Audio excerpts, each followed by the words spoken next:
Společnost s názvem Vodohospodářská společnost Čerlinka s.r.o. založili v listopadu 1992 představitelé okolních měst a obcí a tím si zajistili vliv na rozhodování o osudu vodohospodářské infrastruktury ve svých obcích. Zakládajícími obcemi se staly obce Litovel, Červenka, Mladeč, Pňovice, Žerotín, Strukov a Uničov-Dětřichov. V roce 1994 se ke společnosti přidala obec Hnojice. V roce 1995 Haňovice, v roce 1996 Medlov a v roce 2012 pak společnost začala provozovat kanalizaci v obci Vilémov.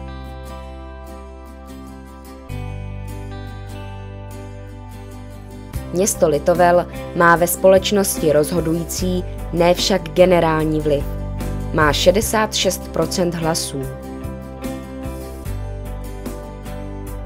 Na rozhodnutí je potřeba 81% hlasů.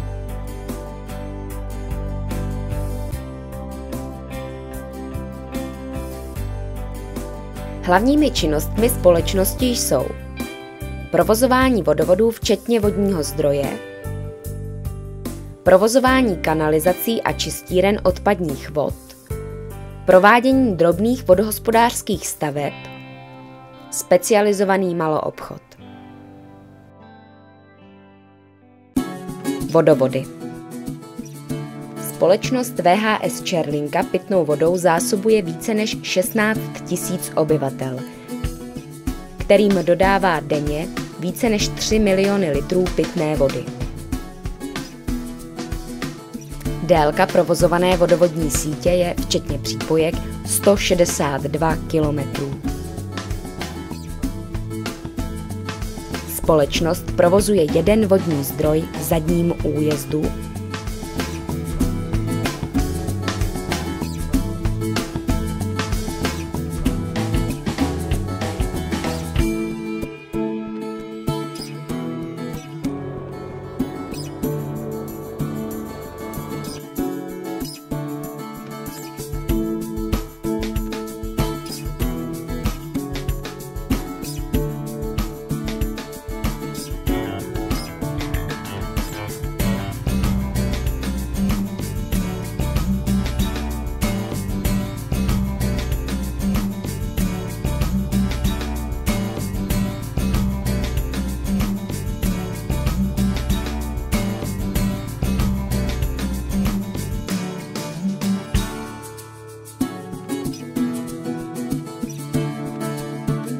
kterým jsou zásobovány obce Zadní Újezd, Medlov, Hlivice a Králová. Ostatní voda je nakupována od společnosti Moravská vodárenská akciová společnost, která využívá prameniště Čerlinka v katastrálním území Litovel.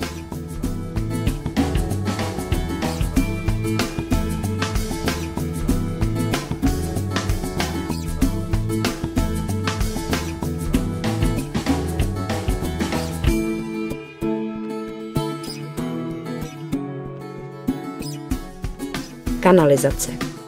Společnost VHS Čerlinka provozuje kanalizaci a čistírnu odpadních vod v Litovli, Července, Mladči a Medlově. Od začátku tohoto roku i ve Vilémově. Na všechny čistírny odpadních vod je napojeno více než 9 000 obyvatel. Celkem se na těchto čistírnách odbourá 1750 tun organického znečištění a čistící efekt dosahuje v organických a nerozpuštěných látkách hodnot vyšších než 98%. Z těchto čistíren se denně do vodních toků vypouští více než 4 miliony litrů vyčištěné odpadní vody.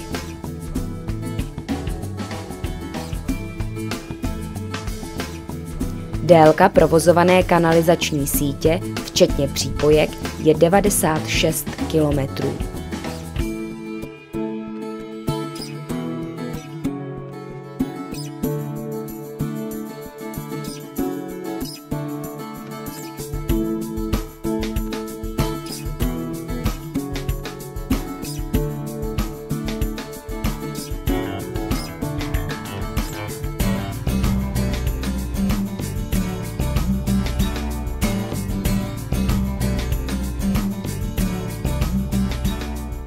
Většina provozovaných kanalizací je jednotných. Pouze obec Medlov usiluje o dobudování splaškové kanalizační sítě.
Největší provozovanou čistírnou je čistírna odpadních vod Litovel. Jedná se o mechanicko-biologickou čistírnu, na které se odbourávají organické nerozpuštěné látky, dusík a fosfor. Na tuto čistírnu odpadních vod jsou kromě obyvatel napojeny i velké průmyslové podniky, které tvoří více než 80% podíl na zatížení této čistírny. Kapacita čistírny odpadních vod dosahuje 40 000 ekvivalentních obyvatel. Z toho je nevyužitá přibližně 1/4, která čeká na odkanalizování místních částí Litovle. Tato čistírna prošla v roce 2011 intenzifikací. Město Litovel čistírnu odpadních vod vlastní a naše společnost VHS Čerlinka s.r.o. čistírnu provozuje. Čistírna odpadních vod byla poprvé spuštěna do provozu v roce 1992, ale její kapacita velmi brzy nestačila zejména rozvíjejícímu se potravinářskému průmyslu města. Byla postavena vstupní čerpací stanice, česlovna, lapáky písku, usazovací nádrž, zahušťovací nádrž, oběhová aktivace, nádrž regenerace kalu a nádrž uskladnění kalu, odvodnění kalu, dmychárna a odtokový žlab. Proto se v roce 2003 přistoupilo k její rekonstrukci. Ta byla dokončena v roce 2004, kdy bylo jedno šnekové čerpadlo ve vstupní čerpací stanici vyměněno za 2 odstředivá. Česle byly vyměněny za modernější s menší průlinou. Do usazovací nádrže byl vestavěn anoxický selektor. Byly vybudovány dešťové zdrže. Z uskladňovací nádrže kalu byla udělána druhá oběhová aktivace.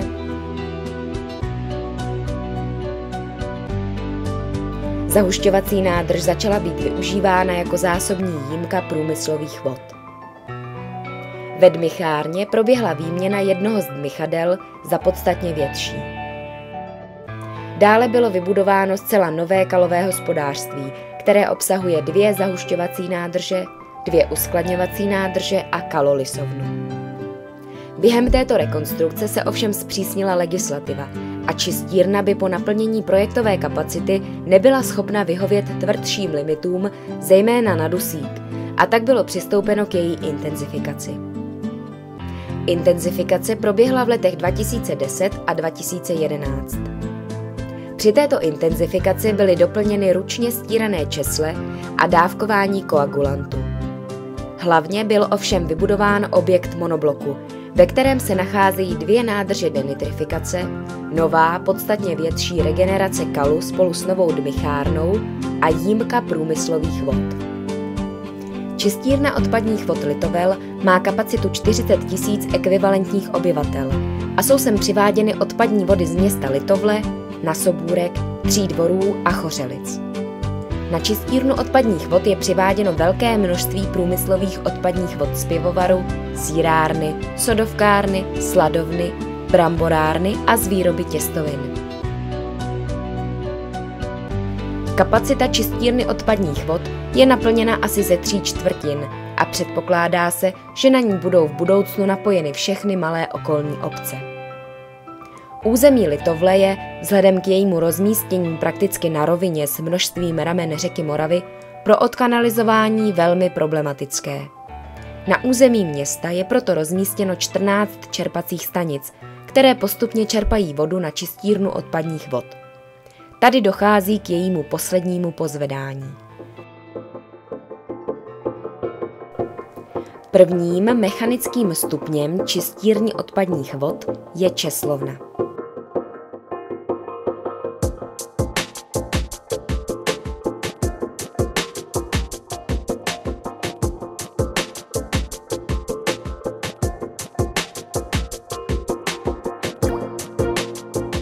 Zde se na strojně stíraných česlích z odpadní vody odstraňují velké příměsi, schrapky, které se posléze odváží na skládku.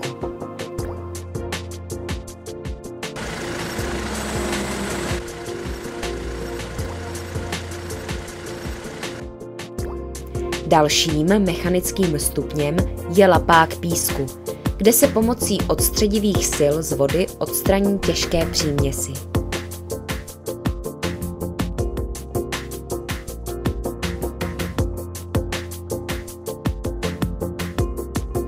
Na čistírně odpadních vod jsou v provozu 2 vírové lapáky písku.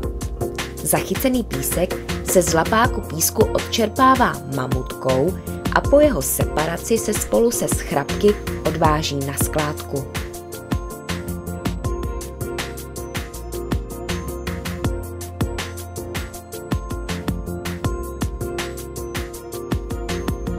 Posledním mechanickým stupněm, který odstraní jemné mechanické příměsi, je usazovací nádrž.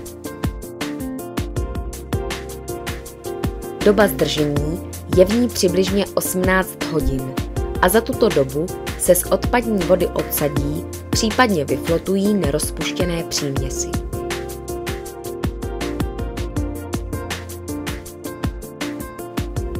Látkám, které se v usazovací nádrži odstraní z odpadní vody, se říká primární kal. Tento je čerpán do uskladňovacích nádrží. Po obvodu usazovací nádrže je vestavěn anoxický selektor, ve kterém začíná biologická část čištění.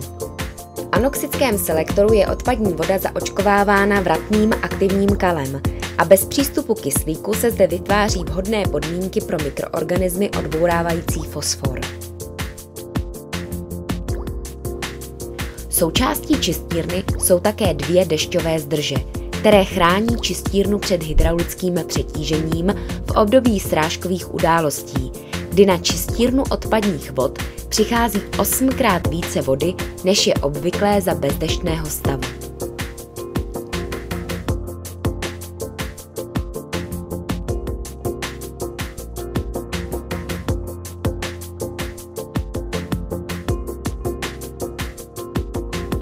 Po ukončení deště se zadržená voda přečerpává zpět před čistírnu.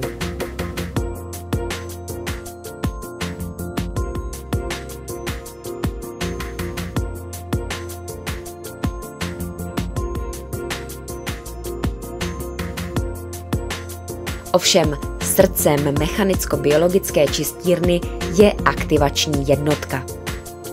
Na této čistírně se aktivační jednotka skládá ze 2 oběhových aktivačních nádrží, 2 nádrží denitrifikace a 2 nádrží regenerace kalu. Základem biologického čištění je pak aktivní kal, který mikroorganismy ve vodě vytváří. V oběhových aktivacích probíhá nitrifikace. Mikroorganismy aktivního kalu zde pro svůj růst a rozmnožování spotřebovávají z odpadní vody jednak organické látky a jednak dusík v amonné formě, který přetvářejí na dusitanový dusík. Pro tento proces je nezbytná optimální koncentrace kyslíku asi 2 mg na litr. Do aktivačních nádrží je tedy kyslík vháněn přes aerační elementy, které vzduch rozmělní na velmi jemné bublinky. Aerační elementy se nachází na dně nádrží. Do denitrifikačních nádrží je přečerpána směs odpadní vody a kalu z nitrifikace.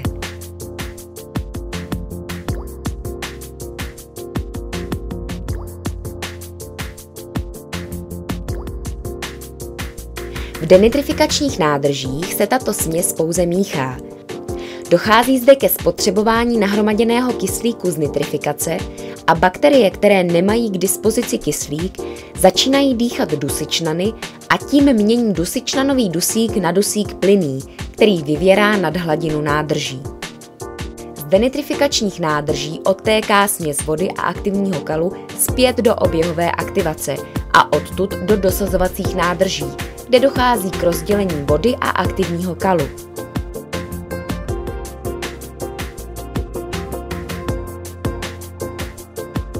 Voda poté odtéká přes měřící zařízení do řeky Moravy. Část kalu, kterému se zde říká sekundární nebo přebytečný, se čerpá do zahušťovacích nádrží. Druhá část kalu se přečerpává do regenerace.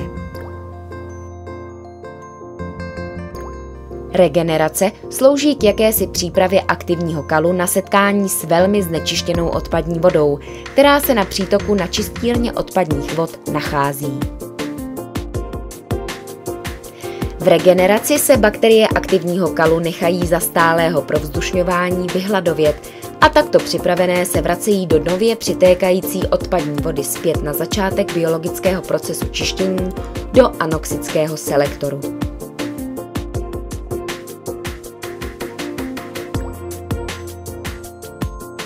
Nedílnou součástí čistírny odpadních vod je také kalové hospodářství, v našem případě 2 zahušťovací nádrže, kde se zahušťuje přebytečný kal z dosazovacích nádrží, a 2 větší uskladňovací nádrže, kde se shromažďuje zahuštěný přebytečný kal a primární kal.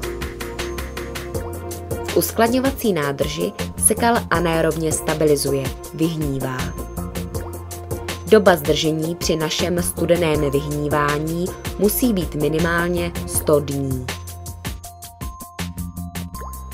Stabilizovaný kal se odvodňuje na sítopásovém lisu a odvodněný se odváží na kompostárnu.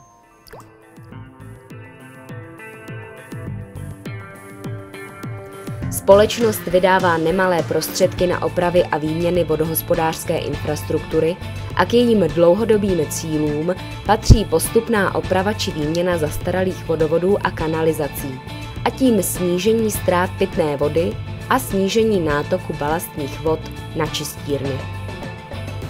K dalším dlouhodobým cílům patří zvýšení provozní spolehlivosti jak ve vodovodní rozvodné síti, ale zejména kanalizačních čerpacích stanic, což je mimořádně důležité, zejména při mimořádných událostech, jakož jsou povodně. Společnost je jako odborný garant ve vodohospodářství připravena kvalitně provozovat nově vybudovanou infrastrukturu v obcích regionu, které třeba ještě nejsou společníky společnosti. Společnost hospodaří s vlastním majetkem v pořizovací hodnotě 77 milionů korun a s pronajatým majetkem v hodnotě 640 milionů korun. Roční obrat společnosti činí téměř 57 milionů korun. VHS Čerlinka hradí obcím, od kterých má majetek pronajatý, ročně nájemné ve výši 8,3 milionů korun. Důkazem toho, že naše společnost funguje hospodárně, je i výše vodného a stočného, kdy ve srovnání s ostatními městy je naše cena metru kubického nižší o 14 korun.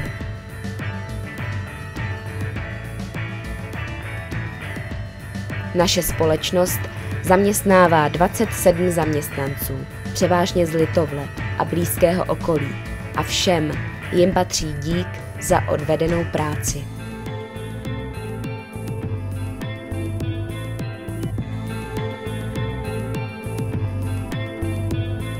Rok 2012 je rokem, kdy vodohospodářská společnost Čerlinka s.r.o. oslavuje 20. výročí svého vzniku.